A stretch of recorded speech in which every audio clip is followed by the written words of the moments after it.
Per, kadungog kasi mong papa. Uli, nas balay kay nag-uula kay Costa yung mama. May tuhuli mo.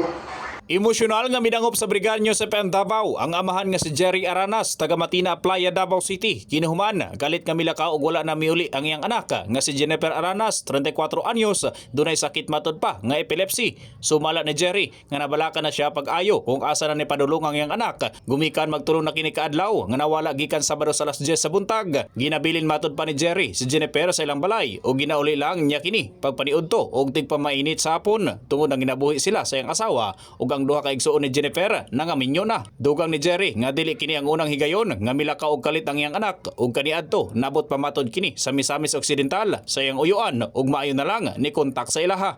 Ang ako lang, mauli yung balay kay malipay ko. Magkay problema sa balay, magkawaya sa mga isuon. Kung wala magka bilak na lang ko sa mga uri. Uy, ko yung anak mo ko doon. Kuan ba ka lang.